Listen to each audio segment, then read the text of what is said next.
예레미야 41장 1절부터 18절까지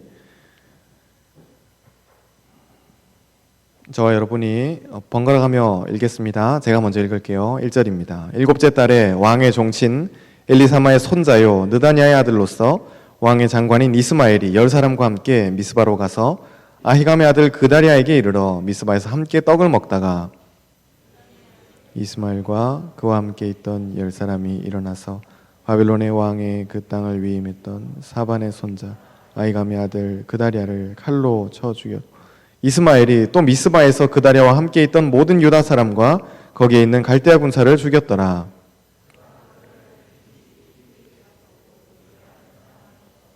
그때 사람 80명이 자기들의 수염을 깎고 옷을 찢고 몸에 상처를 내고 손에 소재물과 유향을 가지고 세겜과 실로와 사마리아로부터 와서 여호와의 성전으로 나아가려 한지라. 그들을 영접하러 미스바에서 나와 울면서 가다가 그들을 만나 아히감의 아들 그다리아에게로 가자. 그들이 성읍 중앙에 이를 때 느다냐의 아들 이스마엘이 자기와 함께 있던 사람들을 더불어 그들을 죽여 구덩이 가운데에 던지니라. 밀과 보리와 기름과 꿀을 밭에 감추었으니 우리를 죽이지 말라 하니 그가 그들 그의 형제와 마찬가지 죽이지 아니하였더라. 이스마엘이 그다리아에게 속한 사람들을 죽이고 그 시체를 던진 구덩이는 아사왕이 이스라엘의 바하사왕을 두려워하여 팠던 것이라. 느다냐의 아들 이스마엘이 그가 쳐 죽인 사람들의 시체를 거기에 채우고 모든 백성 곧 사령관 느부사라다니 아히감의 아들 그다리아에게 위임하였던 바 미스바에 남아있던 모든 백성을 이스마엘이 사로잡되 곧 느다냐의 아들 이스마엘이 그들을 사로잡고 암몬 자손에게로 가려고 떠나니라. 가레아의 아들 요하난과 그와 함께 있는 모든 군 지휘관이 느다냐의 아들 이스마엘이 행한 모든 악을 듣고 사람을 데리고 느다냐의 아들 이스마엘과 싸우러 가다가 기브온 큰 물가에서 그를 만나며 이스마엘과 함께 있던 모든 백성이 가레아의 아들 요하난과 그와 함께 있던 모든 군 지휘관을 보고 기뻐한지라.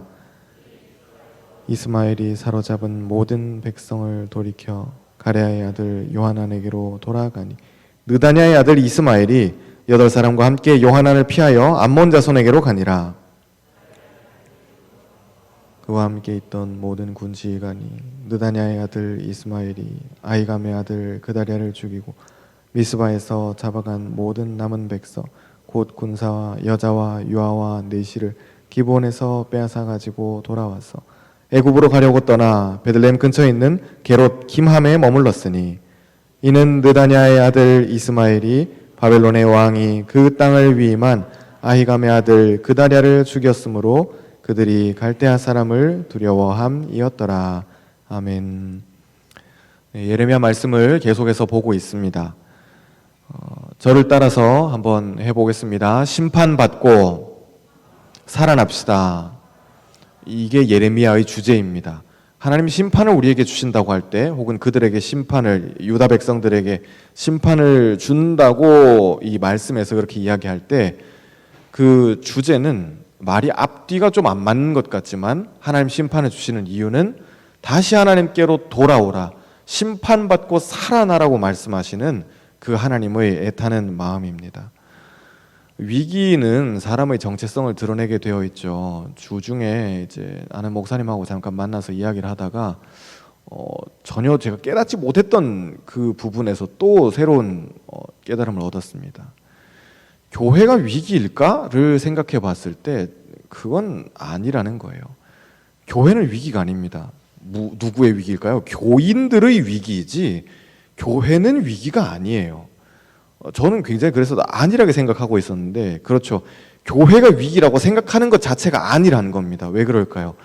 교인들은 당장, 회사들은 당장, 삶의 모양을 가지고 있는 사람들은 당장 이제 무슨 월급의 문제가 무슨 버는 돈의 문제가 매출이 줄고 사람이 끊어지고 이 생존의 문제에 바로 부딪히는데 교회는 어떻게 보면 그들이 다 무너지고 난 다음에야 실제로 영향을 받는 것일 거거든요. 교회의 위기는 아니라는 겁니다. 온라인으로 우리 예배 잘 드리고 있고 그리고 예배 안 나온다 그래서 헌금을 못 내고 그런 시대도 더 이상 아니잖아요. 위기는 그래서 진짜 내가 누군지를 보여줍니다. 그냥 저의 예를 들자면 그렇다는 겁니다. 제가 진짜 여러분의 목사라면, 제가 진짜 우리 교회의 목사라면 교인들의 이 어려운 상황에 대해서, 그리고 아픈 상황에 대해서 나는 어떻게 해야 될까? 내가 뭘 좀 도와드릴 수 있을까? 하다못해 뭐 밥이라도 한 끼 사다 드리는 그런 애타는 마음이 있어야지 그게 이 교회의 목사라는 것입니다.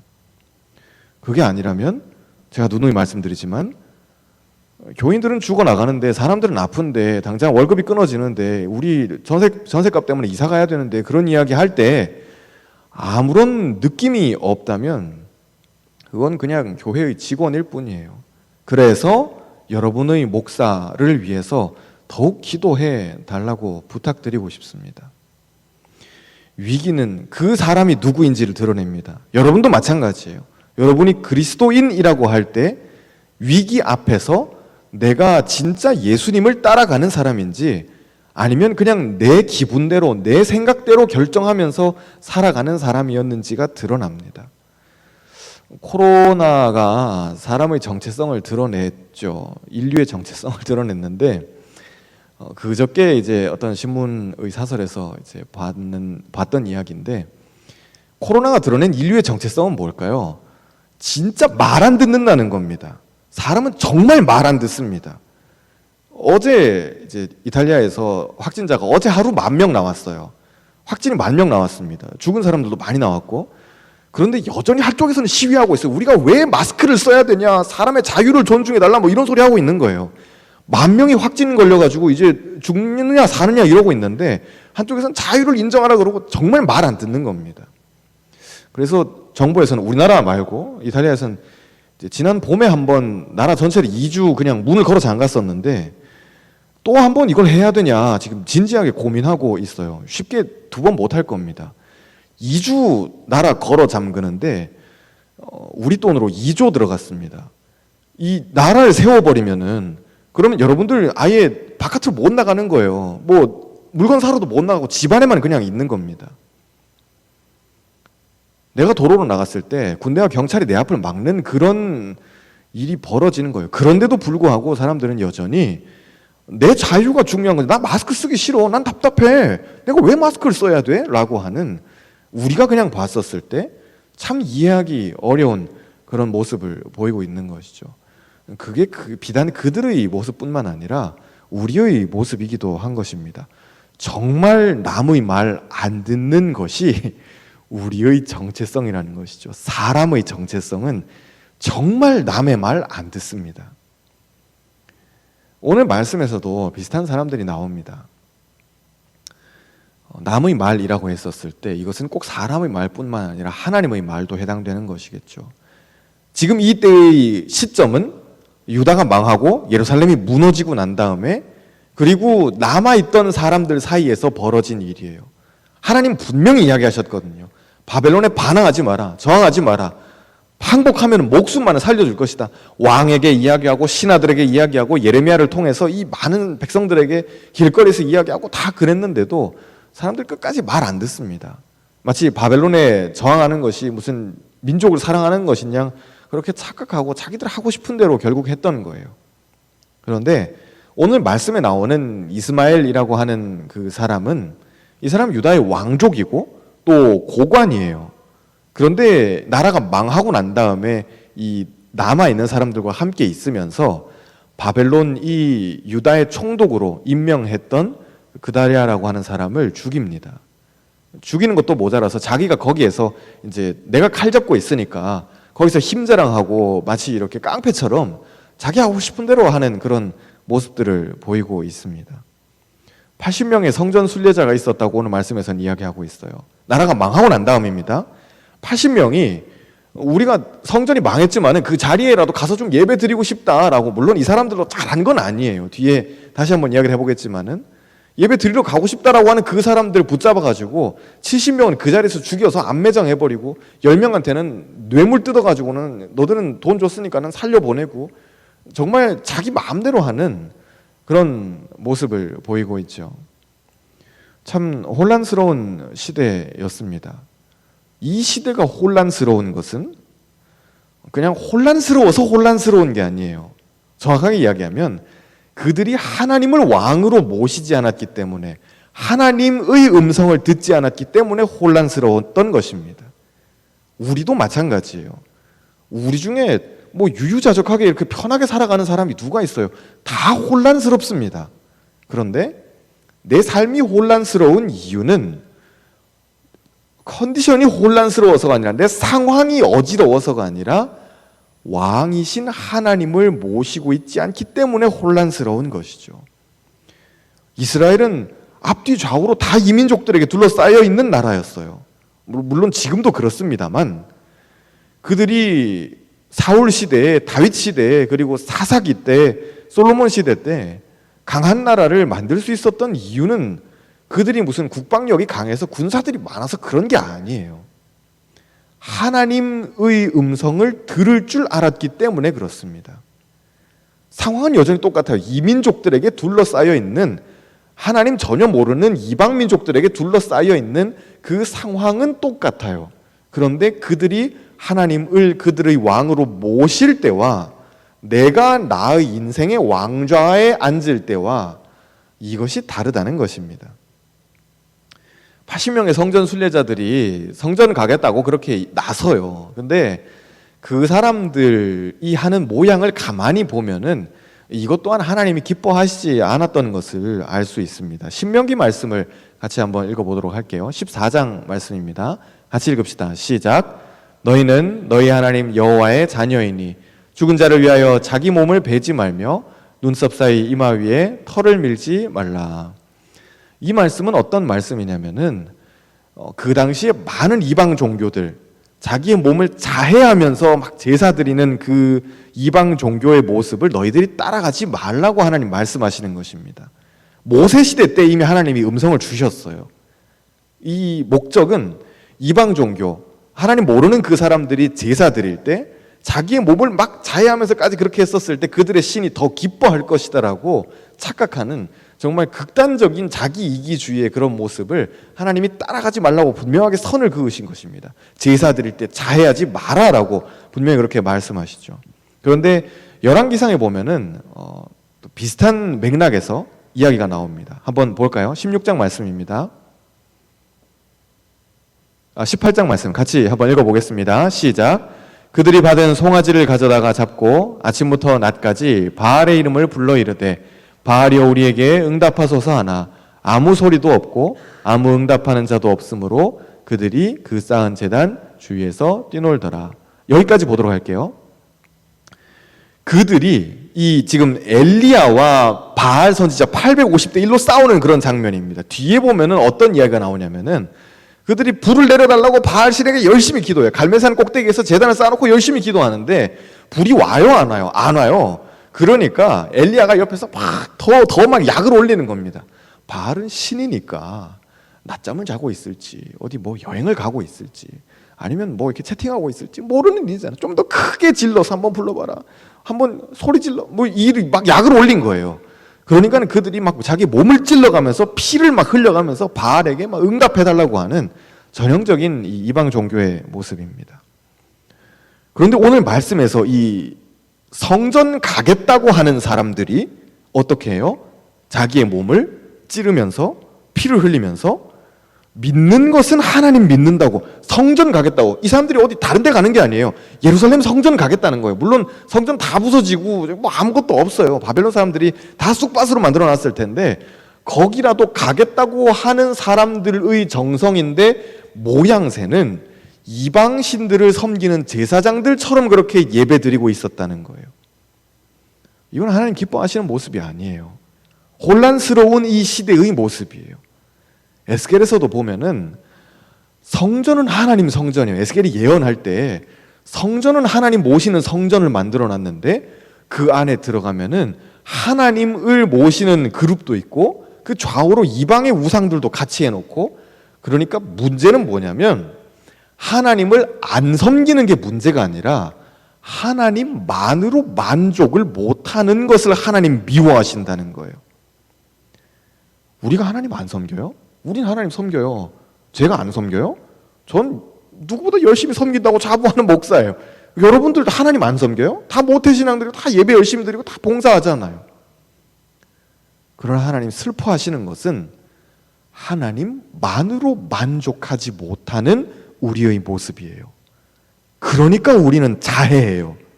물론 우리 중에 자해를 하면서 예배 드리는 사람 없죠. 그런데 예배 드린다고 말은 하지만, 우리가 삶의 예배 드린다고 말은 하지만, 우리가 그리스도인이라고 이력서에 종교란에 쓰세요, 여러분. 혹시 불이익이 올까봐 그것도 창피해서 안 쓰시는 분이 있다면 쓰시길 바래요. 그 쓰는 것이 여러분을 지켜줄 줄로 믿습니다. 이력서에 혹시 종교란이 있다면 자랑스럽게 쓰세요. 난 기독교인입니다 라고 쓰세요.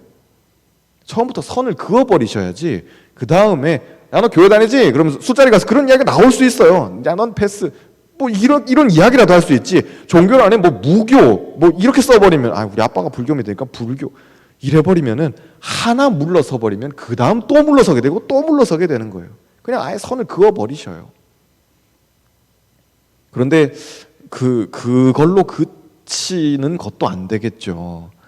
그냥 나는 이력서상의 그리스도인은 아닌지 돌아봐야 돼요. 난 예배 드린다고 말은 하는데 삶의 모양은 이방 종교, 하나님 모르는 이 사람들과 다를 것이 하나도 없는 내 모습은 아닌지, 그들처럼 똑같이 자기를 추구하고, 그들처럼 똑같이 농사 잘 되는 것을 추구하고, 그들처럼 똑같이 자녀 많이 낳는 것을 추구하고, 그들처럼 똑같이 내 곳간에 뭐가 많이 쌓이는, 내 이 동물들이 많아지는, 내 가축들이 많아지는, 이게 지금 21세기를 살아가는 우리랑 그들과 다를 게 뭐가 있어요? 내 통장에 돈이 많아지길, 내 커리어가 더 쌓이기를, 내 회사에서 진급하게 더 인정받기를, 더 돈 많이 주는 회사 가기를. 어제 Q&A 찍으면서 그 이야기도 하긴 했지만, 여러분 세 가지예요. 재미있거나, 내가 일할 때 기준이에요. 재미있거나, 여러분 재밌는 일을 하시기 바라요. 여러분에게 재미있는 일이, 목사님 일하니까 너무 재밌어요. 내가 봤을 때는 넌 영 못하는 것 같은데 네가 재밌다니까 뭐 좋아. 그거 하나님 주시는 기쁨이에요.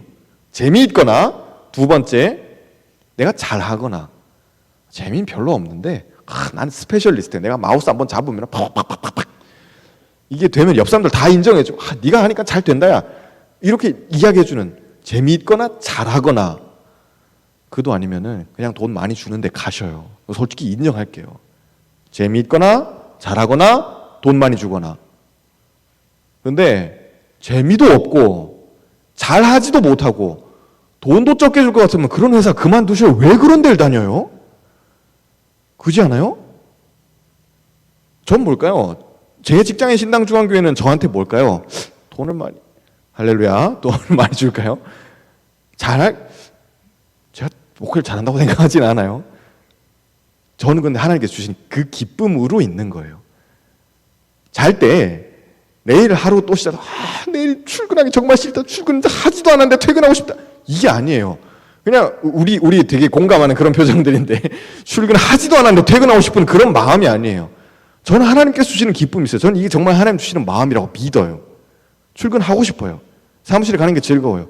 물론 퇴근할 땐 더 즐겁죠. 그런데 셋 중에 하나는 꼭 하시기를 바라요. 이 혼란스러운 세대 가운데, 그리고 이 이방 민족들을 섬기는 이 사람들과 오늘날의 우리와 또 더 많이, 더 크게, 더 나를 추구하는 이 자해하면서 예배드리는 이방 민족들의 모습과 성전 가서 예배드리겠다 온 이들의 모습이 다르지 않으니까 하나님 그것을 싫어하신다는 거예요. 우리가 추구해야 되는 것은 그런 게 아니에요. 처음부터 그게 아니었어요. 만약에 예수님이 그런 것을 추구하셨다면 이 땅에 오셔서 왕국을 세우셨겠죠. 나라를 세우셨을 거예요. 그런데 그분은 나라를 세우지 않으셨어요. 우린 뭘 추구해야 될까요? 우린 뭘 찾아야 되죠? 목사님, 전 찾는 게 딱히 없는데요. 그럼 안 돼요. 우리 찾는 게 있어야 돼요. 방향을 잡으셔야 된다고요. 예수님을 따라서 가는 그 방향, 예수님 어디로 가셨을까? 그 방향을 고민하셔야 되는 거예요.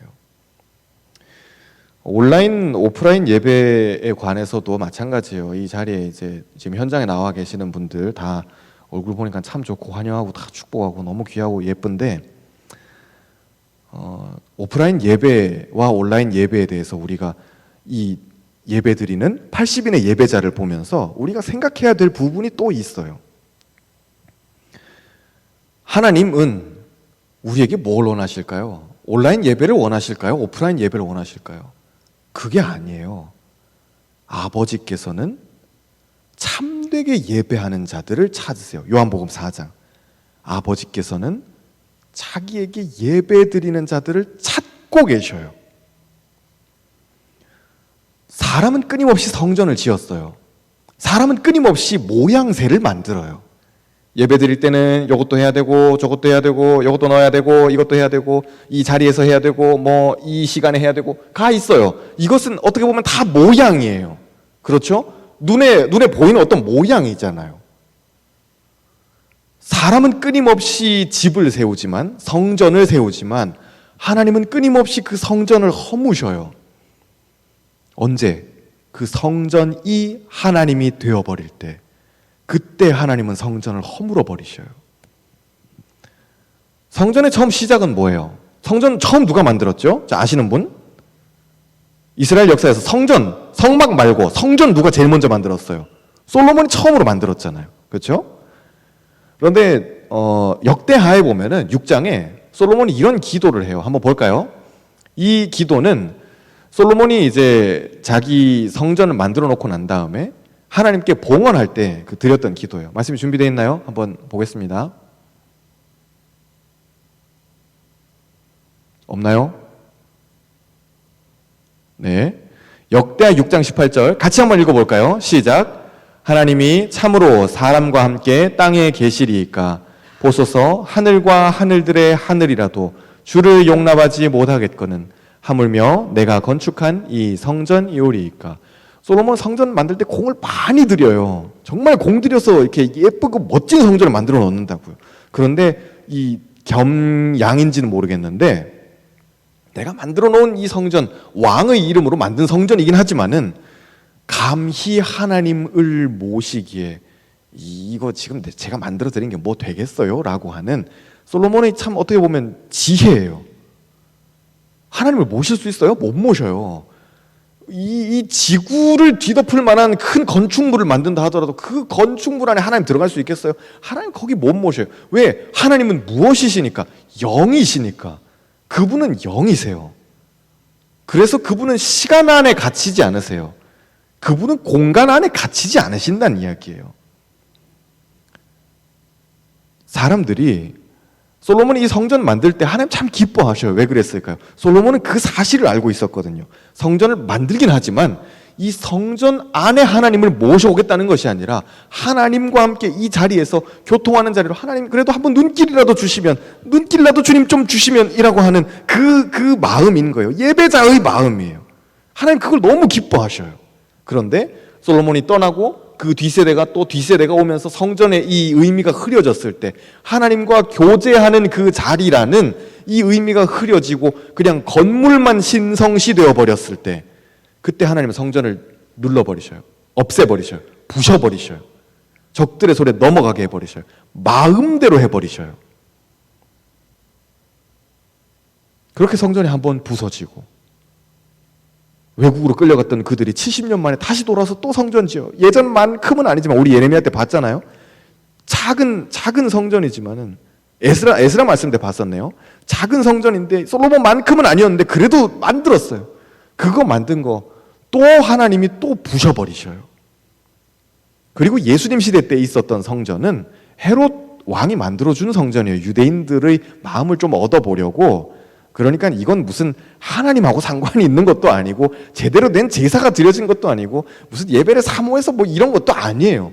정말 정치가 거기 끼어들어가 있고 경제가 거기 끼어들어가 있고 사람들의 이해 타산이 거기 끼어들어 있는 정말 엉망진창인 건축물이에요. 그래도 건축물이라도 있으니까 예배를 사모하는 사람들은 거기 가서 1년에 한 번 6월절에 예루살렘 가서 야 그래도 우리가 예배를 드려야지 라고 하는 마음이라도 있었겠죠. 그런데 주님께서 오셔서 뭐라고 하세요? 너희가 강도의 소굴을 만들었다라고 말씀하셔요. 이 성전을 보면서. 제자들이 예수님에게 선생님 이 성전 한번 보세요. 크고 멋지고 좋지 않아요? 라고 했을 때 야 너희들 내 말 잘 들어라. 이거 하나도 남기지 않고 다 무너질 것이다. 그 말씀을 하셔요. 하나님 그 성전을 절대 기뻐하지 않으세요. 단순히 예배당 무용론을 이야기하는 게 아니에요. 예배당에 모일 필요가 없다는 이야기를 하는 게 아니에요. 지금 이 예배당 우리에게 필요해요. 중요해요. 그런데 예배당에 모이는 것이 곧 예배라고 생각하는 이 패러다임 하나님 부수기를 원하셔요. 마을 모임에 모여서 모임하는 그것이 마을 모임이라고 생각하는 그것을 하나님 부셔버리기를 원하세요. 우린 왜 마을 모임 때만 모임을 하죠? 주중에 그냥 따로 만나면 안 되나요? 그래야 공동체 아니에요? 주중에도 한번 생각나서 그냥 규일이한테 규일아 잘 지냈어? 카톡 한번 보내본다. 너 지난주에 안 나왔던데 이거 한번 할 수 있어야 되는 거 아니에요? 마을 모임 때만 친한 척 한다 그러면 그건 그냥 동아리 활동이지 더 이상 공동체라고 할 수 없어요.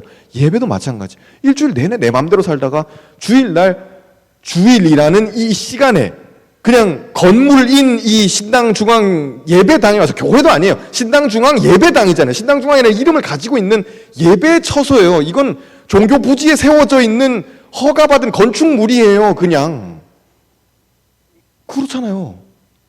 엄밀하게 이야기하면 여긴 교회가 아니에요. 그냥 건물이고 예배당이고 허가받은 건축물이지 여긴 교회가 아니에요. 교회는 뭘까요? 교회는 누굴까요? 여러분이 교회예요. 그래서 주님께서는 요한복음 4장에서 여인에게 그 말씀을 하시잖아요. 한번 읽어보도록 하겠습니다. 4장 21절입니다. 요한복음 4장 21절 읽어봅시다. 시작. 예수께서 이르시되 여자여 내 말을 믿으라. 이 산에서도 말고 예루살렘에서도 말고 너희가 아버지께 예배할 때가 계속 너희는 알지 못하는 것을 예배하고 우리는 아는 것을 예배하노니 이는 구원이 유대인에게서 남이라. 아버지께 참되게 예배하는 자들은 영과 진리로 예배할 때가 오나니 곧 이때라. 아버지께서는 자기에게 이렇게 예배하는 자들을 찾으시느니라. 하나님은 영이시니 예배하는 자가 영과 진리로 예배할지니라. 이때라고 주님 말씀하셔요.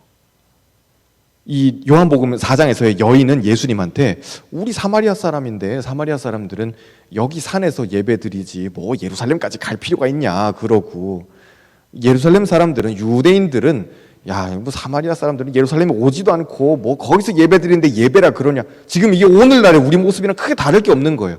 온라인으로 예배드리는 게 무슨 예배냐 그러고 야외에서 예배드리는 게 무슨 예배냐 그러고 버스킹처럼 예배드리는데 그게 무슨 예배냐 그러고. 그러나 전 단언할 수 있어요. 일주일 내내 니들 마음대로 사시고 주일날 여기 와가지고 출근 도장 찍는 거 그럼 그게 예배냐? 라고 묻고 싶어요. 저나 여러분 중에 그리고 방송을 보시는 분들 중에 그리고 혹시 이 설교 방송을 나중에 유튜브에서 보시게 될 어르신들 중에 내 일주일 다 녹화해가지고 주일날 예배당에 이렇게 빨리 감기로 틀어놓는다 그러면은 당당하게 틀 수 있는 분들 몇 분이나 있으세요? 없잖아요. 우리는 없어요. 주님께서 우리에게 원하시는 것은 삶의 예배예요. 주일날 이 자리에 와서 잠깐 그거 예배드리는 의식 예배, 형식 예배 그게 아니라 내 사무실에서 예배드리라는 거예요. 하나님을 높여드리라는 거예요. 재택근무 하세요? 그럼 여러분들의 가족 앞에서 하나님을 높여드리는 거예요. 적어도 내 딸이지만은 넌 진짜 내가 잘 키웠다.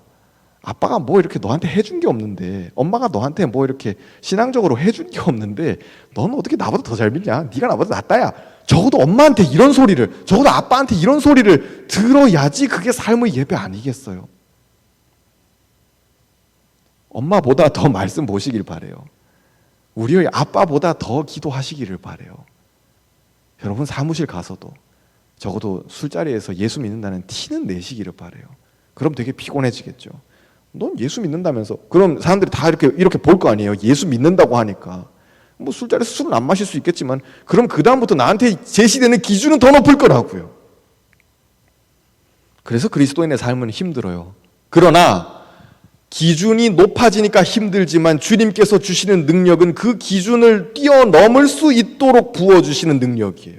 그냥 이 밑에서 아유 너나 나나 만수단 드렁칠이 얽혀진 들 어떠하리 이러면서 다 같이 뭐 일주일 내내 안 믿는 친구들하고 똑같이 살아가는 이 기준이 아니라 나는 그리스도인인데요 라고 해서 스스로 기준을 높여버리고 난 다음에 피곤해서 어떡하지 이게 아니라 나는 그리스도인인데요 기준을 맞춰놓고 난 다음에 주님께서 주시는 능력은 그 기준을 넘어서 살 수 있도록 해주시는 힘이에요. 그러니까 그리스도인은 세상을 바꿀 수 있는 거예요. 오늘 말씀에 어떤 이 이스마엘처럼 요하난처럼 내가 칼을 가지고 있으니까 칼부림하고 내 말 안 들으니까는 다 죽여가지고 안매장해버리고 나한테 뇌물 주니까는 10명을 살려주고 이거 완전히 엉망진창이에요. 사사기랑 비슷하게 돌아가 버렸어요. 사사기 말씀을 한번 볼까요? 마지막 이제 사사기 말씀인데 21장 15절 말씀입니다. 같이 읽읍시다. 시작. 그때 이스라엘에 왕이 없으므로 사람이 각기 자기 소견에 옳은 대로 행하였더라. 아까도 말씀드렸지만 오늘 이 예레미야의 말씀에서 문제는 뭐예요? 왕으로 하나님 모시지 않은 거예요. 왜 혼란스럽죠? 왕으로 하나님을 모시지 않았으니까요. 그분의 음성을 듣지 않았으니까. 내 마음대로, 내가 원하는 대로, 내가 운전대 한번 잡아보겠다고 하는 순간 모든 것은 다 엉망이 돼버려요. 우리는 장담할 수 없어요. 우리는 다음 주를 살아갈 수 없어요. 솔직히 그렇잖아요. 다음 주에 무슨 일이 일어날지 우리 어떻게 알아요? 몰라요. 어머니, 아버지, 할아버지, 할머니 당연하고 어머니, 아버지 세대도 그렇고 삼촌 세대도 믿지 마세요, 여러분. 믿지 마셔요. 제가 세대 간에 무슨 갈등을 조장하는 게 아니에요. 우리 할아버지, 할머니들 다 사랑해요. 장로님, 집사님, 권사님. 그런데 그분들을 믿지 마셔요. 왜 그럴까요? 그분들이 살아남으셨던 세상과 지금 우리가 싸워야 하는 세상은 다른 세상이에요. 그들의 논리대로, 그들의 이야기하는 대로 우리가 똑같이 살아가려고 하면 우리 죽어요. 못 살아요. 그러나 말씀은 동일하게 흘러요. 그들을 살리셨던 그 말씀이 오늘 우리도 살리실 거예요. 어떤 내가 돈을 모으는 진로를 찾는 이런 부분은 좀 다를 수 있어요. 너무 어르신들 이야기 듣지 마셔요. 우리의 방법을 찾아야 돼요. 여러분들 방법을 찾아야 된다고요. 그러나 말씀은 똑같이 어제도 우리를 살렸고 오늘도 우리를 살려요. 왕이신 하나님을 우리의 삶의 주인으로 모실 때 그때 하나님이 우리를 살리시고 이 참 답이 없는 이 이야기, 출구가 없는 이 이야기, 오늘 말씀 같은 경우 되게 읽고 답답하잖아요. 그래서 뭐 어쨌다는 거예요. 서로 막 죽이고 죽고 안매적 해버리고 뭐 어쩌자는 거야. 근데 이 출구가 없는 이 세대 가운데서 이런 말씀이 무엇을 웅변하나요? 그래서 누가 출구예요? 그래서 하나님만이 유일한 출구라는 거예요. 답이 없는 세대 가운데 누가 답이에요? 하나님만이 답이에요. 여러분 상황 가운데 답이 안 보이세요? 확실해요. 답이 없죠, 당연히. 저도 답이 없어요. 제가 여러분한테 뭐 답을 제시해 드릴 수 있을 것 같아요? 못해요. 어차피 저도 답이 없거든요. 그런데 이 세대 가운데 답이 없는 이 세대 가운데 유일한 답은 하나님이세요. 그래서 하나님 만나라는 거예요. 그분이 답이니까, 그분이 길이니까, 그분이 출구니까. 사랑하는 여러분들이 꼭 이번 한 주 그렇게 하나님 만나시길 바라요. 그래서 출구가 없는 내 상황 가운데, 출구가 없는 이 세대 가운데 출구이신 답이신 그 하나님 꼭 만나고 또 은혜 받는 저와 여러분들 되시기를 주님의 이름으로 축복합니다.